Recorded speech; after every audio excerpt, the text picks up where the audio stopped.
Hello students, Shrimati मोहित देविका प्रिया girls college Jaswantgarh के इस YouTube channel पर आप सभी का हार्दिक स्वागत है। हम पढ़ रहे हैं कॉर्पोरेट अकाउंटिंग और कॉर्पोरेट अकाउंटिंग में हम पढ़ रहे हैं वैल्यूएशन ऑफ शेयर्स, अंशों का मूल्यांकन। तो हमने अब तक अंशों के मूल्यांकन की विधियों के बारे में पढ़ा है। इस चैप्टर में हम कि किस प्रकार से अंशों का मूल्यांकन किया जाता है, उसके कौन से मेथड्स हैं, कौन सी विधियां हैं, उसके बारे में हम पढ़ रहे हैं।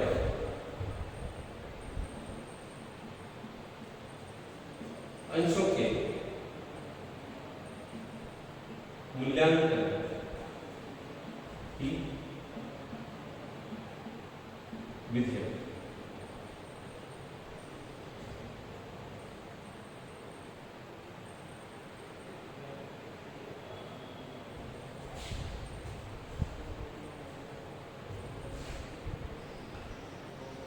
तो कोई भी निवेशक किसी कंपनी में निवेश करने से पहले अपनी पूंजी की सुरक्षा और उसकी पूंजी पर प्राप्त होने वाले प्रतिफल के बारे में विचार करता है, यानी कि दो घटकों पर विचार करता है। एक तो पूंजी की सुरक्षा और दूसरा उसकी पूंजी पर प्राप्त होने वाला प्रतिफल। और इन्हीं दो घटकों को आधार मानते हुए अंशों का मूल्यांकन किया जाता है। तो अगर सुरक्षा के दृष्टिकोण से कोई निवेशक किसी कंपनी में निवेश करता है तो वह अंशों का मूल्यांकन करेगा शुद्ध संपत्ति विधि से। शुद्ध संपत्ति विधि, नेट एसेट्स मेथड। और अगर कोई विनियोजक प्रतिफल के दृष्टिकोण से उसके द्वारा विनियोजित पूंजी पर कितना प्रतिफल प्राप्त होगा, उस हिसाब से अगर कोई विनियोग करे तो वह प्रतिफल आधारित मूल्यांकन विधियों से अंशों का मूल्यांकन करेगा। प्रतिफल मूल्यांकन विधि। तो प्रतिफल मूल्यांकन विधियों में तीन विधियां हैं। प्रतिफल पर आधारित मूल्यांकन विधियां हैं।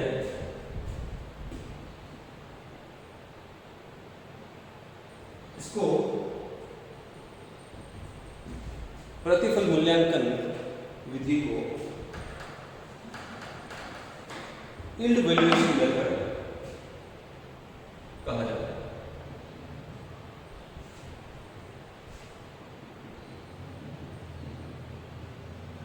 नेट एसेट्स मेथड शुद्ध संपत्ति विधि और प्रतिफल मूल्यांकन विधि है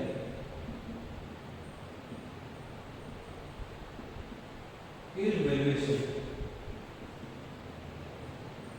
मेथड। तो अगर कोई निवेशक सुरक्षा की दृष्टि से अपनी पूंजी को विनियोग करता है और फिर ऐसे कंपनी के अंशों का मूल्यांकन सुरक्षा के दृष्टिकोण से करता है तो वह शुद्ध संपत्ति विधि से अंशों का मूल्यांकन करेगा। और अगर कोई विनियोजक प्रतिफल के दृष्टिकोण से अगर किसी कंपनी की पूंजी में विनियोग करता है तो वह प्रतिफल मूल्यांकन विधि से जो है अंशों का मूल्यांकन करेगा। तो प्रतिफल मूल्यांकन या प्रतिफल पर आधारित तीन विधियां हैं। प्रतिफल पर आधारित तीन विधियां हैं, जिनमें से पहली है लाभांश दर विधि। अगर कोई विनियोजक अल्पकाल के लिए इन्वेस्टमेंट करता है तो वो उस कंपनी से प्राप्त होने वाले लाभांश को ध्यान में रखते हुए लाभांश के आधार पर कंपनी के अंशों का मूल्यांकन करेगा। लाभांश दर विधि, डिविडेंड रेट मेथड। और इसमें अंश का मूल्यांकन किया जाता है जो सामान्य जो दर है, प्रत्याय की दर है बाजार में प्रचलित, उसकी तुलना की जाती है कंपनी के द्वारा दी जाने वाली लाभांश दर से और उसकी तुलना के आधार पर अंश का मूल्य ज्ञात किया जाता है। लाभांश दर विधि में डिविडेंड रेट मेथड में वैल्यू पर शेयर ज्ञात की जाती है, rate of dividend upon normal rate of return into paid up value पर शेयर। और इसके बारे में हम डिटेल से एक क्लास में पढ़ चुके हैं कि किस प्रकार से लाभांश दर विधि के द्वारा अंश का मूल्य ज्ञात किया जाता है। दूसरी विधि है आशान्वित प्रत्याय आशान्वित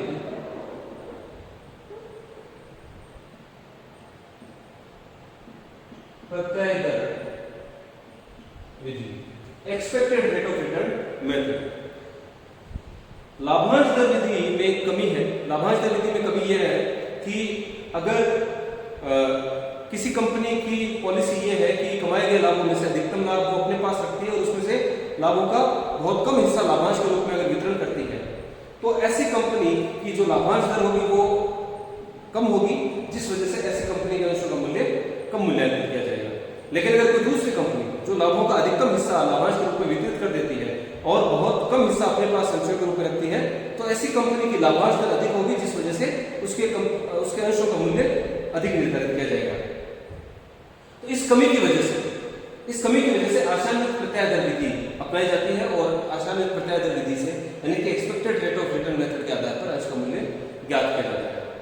एक्सपेक्टेड रेट ऑफ रिटर्न में वैल्यू पर शेयर ज्ञात करने के लिए एक्सपेक्टेड रेट ऑफ रिटर्न और जो नॉर्मल रेट ऑफ रिटर्न उनकी तुलना की जाती है और उसके आधार पर ही अंश का मूल्य ज्ञात किया जाता है। एक्सपेक्टेड रेट ऑफ रिटर्न में नॉर्मल रेट ऑफ रिटर्न का भाग लगाकर पेड अप वैल्यू पर शेयर से गुणा करके अंश का मूल्य ज्ञात किया जाता है। इन दोनों ही विधियों के बारे में, लाभांश दर विधि और आशान्वित प्रत्यय दर विधि के बारे में हम डिटेल से पढ़ चुके हैं।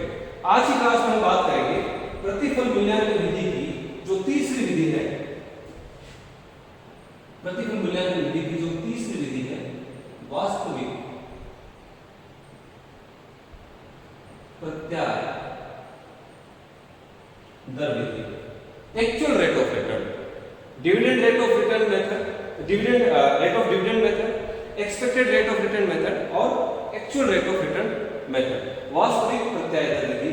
इसको लाभार्जन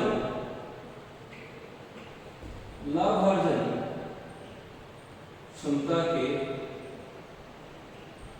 आधार पर मूल्यांकन भी कहा जाता है कि कंपनी के द्वारा जो लाभ अर्जित किए जाते हैं उसकी लाभार्जन क्षमता के आधार पर अंशों का मूल्यांकन किया जाता है। उसके द्वारा जो वास्तव में जो लाभ कमाए गए हैं उनके आधार पर उस कंपनी के अंशों का मूल्य ज्ञात किया जाता है। तो लाभांश दर विधि अगर कोई विनियोजक अल्पकाल के लिए इन्वेस्टमेंट करना चाहता है तो वो लाभांश पर ध्यान देगा कि कितना उसको रिटर्न मिलेगा, कितना प्रतिफल मिलेगा लाभांश के रूप में। तो लाभांश दर विधि से गणना की जाती है। लाभांश दर विधि में कंपनी की नीति के अनुसार जो कमी है उस कमी की वजह से आशान्वित प्रत्यय दर विधि से जो है अंश का मूल्य ज्ञात किया जाना ज्यादा उचित रहता है। और अगर कोई विनियोजक दीर्घकाल के लिए इन्वेस्टमेंट करता है तो वह विनियोजक कंपनी के द्वारा कमाए जाने वाले लाभों के आधार पर अंश का मूल्य ज्ञात करके इन्वेस्टमेंट का डिसीजन लेता है। तो वास्तविक प्रत्यय दर विधि की बात हम आज की क्लास में करेंगे। वास्तविक प्रत्यय दर विधि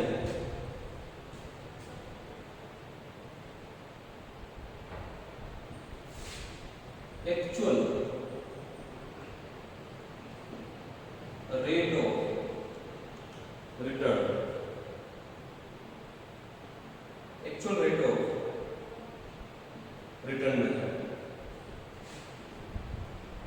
वैल्यू पर शेयर ज्ञात की जाती है एक्चुअल रेट ऑफ रिटर्न में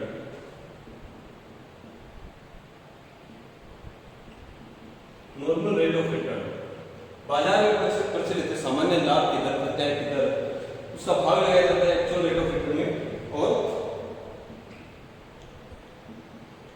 पेड अप वैल्यू पर शेयर से गुणा करके वैल्यू पर शेयर ज्ञात की जाती है actual rate of return method से। जो तीसरा मेथड है प्रतिफल मूल्यांकन विधियों में, जो तीसरी विधि है वास्तविक प्रत्यय दर विधि यानी कि actual rate of return method, उसमें वैल्यू पर शेयर ज्ञात की जाती है एक्चुअल रेट ऑफ रिटर्न की तुलना की जाती है नॉर्मल रेट ऑफ रिटर्न से। अगर actual rate of return normal rate of return से ज्यादा है तो अंश का मूल्य अधिक होगा और अगर actual rate of return normal rate of return से भी कम है तो अंश का मूल्य कम मूल्यांकित किया जाएगा। तो normal rate of return normally question में दी हुई होगी, पेड अप वैल्यू भी क्वेश्चन में दिया हुआ होगा, एक्चुअल रेट ऑफ रिटर्न हमको ज्ञात करना होगा। तो actual rate of return, actual rate of return यानी कि एक्चुअल में कितना रिटर्न उस कंपनी को प्राप्त हो रहा है अपने द्वारा निवेशित पूंजी पर। जितनी पूंजी कंपनी ने लगा रखी है व्यवसाय में, उस पर उसको वास्तव में कितना प्रत्याय प्राप्त हो रहा है, कितना लाभार्जन हो रहा है। एक्चुअल रेट ऑफ रिटर्न याद की जाती है प्रॉफिट अर्न अपॉन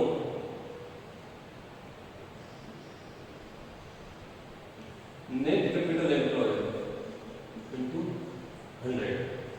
तो उसमें जो उसकी जो शुद्ध विनियोजित पूंजी है उससे उसके द्वारा कमाए गए लाभों का क्या प्रतिशत है, कितना प्रतिशत है, वह एक्चुअल रेट ऑफ रिटर्न कहलाती है। और फिर एक्चुअल रेट ऑफ रिटर्न को नॉर्मल रेट ऑफ रिटर्न से तुलना करके पेड अप वैल्यू पर शेयर से गुणा करके वैल्यू पर शेयर ज्ञात करनी जाती है। तो प्रॉफिट अर्न, यहां पर जो प्रॉफिट अर्न है वो प्रॉफिट अर्न होते हैं profit before interest after tax. ऋण पत्र धारियों को चुकाया जाने वाला ब्याज लाभों में से घटाया नहीं जाता, यानी प्रॉफिट बिफोर इंटरेस्ट, ब्याज चुकाने से पहले, यानी कि लाभों में से ब्याज की राशि नहीं घटाई जाती, ऋण पत्रों पर चुकाई जाने वाली ब्याज की राशि घटाई नहीं जाती है। जो इंटरेस्ट दिया जाता है डिविडेंड पर, सॉरी डिवेंचर्स पर, उसको नहीं घटाया जाता है, टैक्स घटाया जाता है। तो profit before interest after tax, tax घटाने के बाद में जो ब्याज की राशि है वो वापस जोड़ दी जाती है। तो अगर ब्याज की राशि घटाई हुई है तो उसको वापस जोड़कर हम प्रॉफिट अर्न यानी कि profit before interest after tax ज्ञात करेंगे। और अगर इन लाभों में कोई गैर व्यापारिक आय सम्मिलित है, क्योंकि हम देख रहे हैं वास्तविक प्रत्याय दर, लाभार्जन क्षमता क्या है उस व्यवसाय की, उसके द्वारा विनियोजित पूंजी पर, इसलिए अगर कोई गैर व्यापारिक विनियोग किए हुए हैं, संस्था से बाहर कहीं पैसा लगाया हुआ है और उससे कोई आय प्राप्त हो रही है, और ऐसी आय को अगर प्रॉफिट में शामिल किया गया है तो ऐसी आय को लाभों में से घटा देता है। तो profit before interest after tax, यानी कि प्रॉफिट जो अर्न है उसमें से गैर व्यापारिक आय घटी हुई होती है, गैर व्यापारिक आय को हम सम्मिलित नहीं करते, और ऋण पत्रों पर चुकाए जाने वाला ब्याज उसमें सम्मिलित होता है, उसको वापस जोड़ दिया जाता है। नेट कैपिटल एम्प्लॉयड यानी कि व्यापार में विनियोजित पूंजी, तो नेट कैपिटल एम्प्लॉयड व्यापार में विनियोजित शुद्ध पूंजी होती है total assets minus current liability. व्यापार में विनियोजित पूंजी चाहे बाह्य स्रोतों से पूंजी प्राप्त की गई हो या फिर कंपनी द्वारा आंतरिक स्रोतों से खुद की पूंजी लगाई गई हो, पूरी जो भी दीर्घकालीन जो भी पूंजी है, चाहे उधार ली हुई हो या फिर खुद की पूंजी हो, दीर्घकालीन जो पूंजी है उसको नेट कैपिटल एम्प्लॉयड शुद्ध विनियोजित पूंजी कहा जाता है। और जो करंट लायबिलिटीज है, जो चालू दायित्व है, उनको टोटल एसेट्स से घटाकर नेट कैपिटल एम्प्लॉयड ज्ञात की जाती है। तो टोटल एसेट्स में fixed assets, trade investments, non trade investments को शामिल नहीं किया जाता क्योंकि ये व्यापार के बाहर लगाए हुए हैं। तो टोटल एसेट्स में फिक्स्ड एसेट्स, ट्रेड इन्वेस्टमेंट्स और करंट एसेट्स, इन तीनों का टोटल कर लिया जाता है। फिक्स्ड एसेट्स को पुनर्मूल्यांकित मूल्य पर लिया जाता है। अगर पुनर्मूल्यांकित मूल्य नहीं दिया गया हो प्रश्न में तो फिर फिक्स्ड एसेट्स को उसके रिटर्न डाउन वैल्यू यानी अपेक्षित मूल्य या पुस्तक मूल्य पर लिया जाता है। तो टोटल एसेट्स में फिक्स्ड एसेट्स, ट्रेड इन्वेस्टमेंट्स और करंट एसेट्स, इन तीनों का टोटल लगा लिया जाता है और फिर उसमें से करंट लायबिलिटीज घटा दी जाती है, जैसे क्रेडिटर्स, बिल्स पेबल्स, कोई आउटस्टैंडिंग एक्सपेंसेस है, बैंक ओवरड्राफ्ट है, प्रोविजन फॉर टैक्स है, इस तरह के जो करंट लायबिलिटीज हैं वो टोटल एसेट्स में से घटाकर नेट कैपिटल एम्प्लॉयड ज्ञात की जाती है। अगर जो डायरेक्ट मेथड है यानी एसेट्स माइनस करंट लायबिलिटी, अगर इस प्रकार से नेट कैपिटल एम्प्लॉयड ज्ञात नहीं की जा सके तो इसको ज्ञात करने का एक अल्टरनेटिव मेथड है, नेट कैपिटल एम्प्लॉयड ज्ञात करने का एक वैकल्पिक तरीका भी है। और वो तरीका यह है कि net capital employed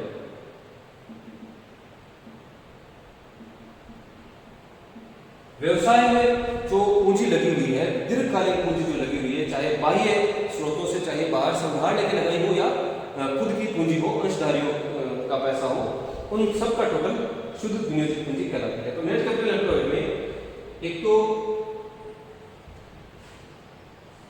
net capital employed वैकल्पिक तरीका है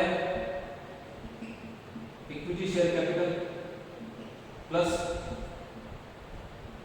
प्रेफरेंशियल कैपिटल। अगर कंपनी ने दोनों प्रकार के अंश निर्मित कर रखे हैं, समतांश और अधिमांश, उन दोनों को टोटल कर लिया जाएगा, इक्विटी शेयर कैपिटल और preferential capital plus reserve and surplus, जो संचय और आर्थिक के हैं वो जोड़ दी जाएगी। उसके बाद डिबेंचर्स जोड़े जाएंगे, लॉन्ग टर्म लोन। ये पैसा व्यवसाय में विनियोजित किया हुआ है, खुद की पूंजी इक्विटी शेयर कैपिटल और प्रेफरेंशियल कैपिटल के रूप में। फिर जो संचय और आधिक्य हैं वे व्यवसाय में विनियोजित है। ऋण पत्रधारियों का पैसा डिबेंचर्स, लॉन्ग टर्म लोन, कोई बाहर से लोन लिया हुआ हो बैंकों से, वित्तीय संस्थाओं से, वो लॉन्ग टर्म लोन दीर्घकालीन जो ऋण है वो व्यवसाय में विनियोजित किया हुआ है। फिर अगर संपत्तियों के पुनर्मूल्यांकन से अगर लाभ हुआ हो उसको भी हम शामिल करते हैं। प्रॉफिट ऑन रीवैल्यूएशन, इसको भी हम शामिल करते हैं, प्रॉफिट ऑन रीवैल्यूएशन को। और इनमें से कुछ आइटम्स बताए जाते हैं, जैसे फिक्टिशियस एसेट्स, कृत्रिम संपत्तियां। कुछ मदें एसेट साइड में बैलेंस शीट में दिखाई जाती हैं जो वास्तव में संपत्तियां नहीं होती बल्कि कृत्रिम संपत्तियां कहलाती हैं। जैसे उदाहरण के तौर पर preliminary expenses, discount on issue of shares और डिबेंचर्स, एडवर्टाइजमेंट एक्सपेंसेस। ये बड़े खर्चे होते हैं जिनको लाभ हानि खाते से किसी एक वर्ष में अपलिखित नहीं किया जाता बल्कि इनको कुछ वर्षों में अपलिखित किया जाता है। इसलिए जो इनका जो शेष जो अपलिखित होने से रह गया है उसको हम एसेट साइड में दिखा देते हैं बैलेंस शीट में। और ये जो बड़े खर्चे हैं ये कृत्रिम संपत्तियां कहलाते हैं। तो कृत्रिम संपत्तियां वास्तव में व्यवसाय में विनियोजित पूंजी को प्रदर्शित नहीं करते बल्कि खर्चों को प्रदर्शित करते हैं, इसलिए इनको संपत्तियां नहीं मानते।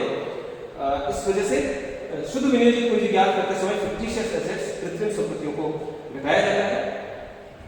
कृत्रिम संपत्तियों के साथ साथ अगर पुनर्मूल्यांकन पर हानि हुई हो, रीवैल्यूएशन, लॉस ऑन रीवैल्यूएशन, संपत्तियों का पुनर्मूल्यांकन किया गया और पुनर्मूल्यांकन पर अगर हानि हुई हो तो इससे व्यवसाय में लगाई हुई पूंजी में कमी आ जाती है, इसलिए लॉस ऑन रीवैल्यूएशन, पुनर्मूल्यांकन पर हानि को घटाया जाता है। और नॉन ट्रेड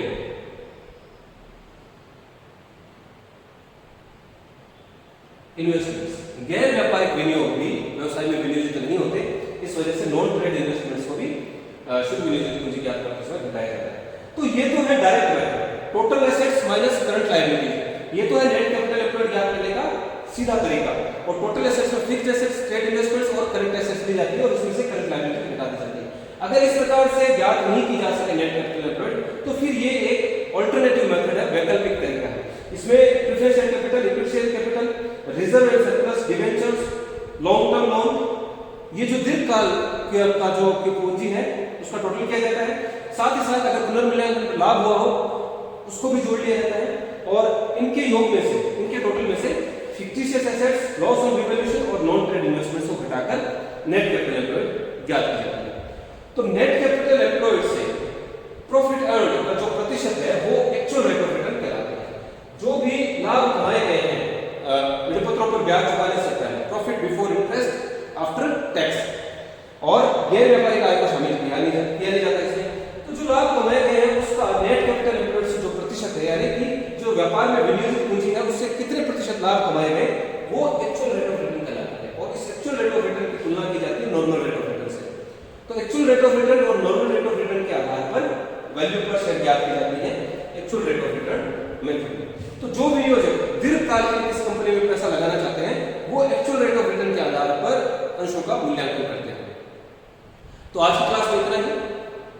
हमने अंशों के मूल्यांकन की चारों विधियां पढ़ ली हैं, जिनमें से शुद्ध संपत्ति विधि और प्रतिफल मूल्यांकन विधि की तीनों विधियां, चारों विधियां हमने पढ़ ली हैं। अगली क्लास से हम इससे रिलेटेड प्रैक्टिकल क्वेश्चन सॉल्व करेंगे। मैं आशा करता हूं कि आज की क्लास में हमने जो पढ़ा आपको अच्छे से समझ में आया होगा। इस वीडियो को लाइक कीजिए, शेयर कीजिए, हमारे YouTube चैनल को सब्सक्राइब कीजिए। धन्यवाद।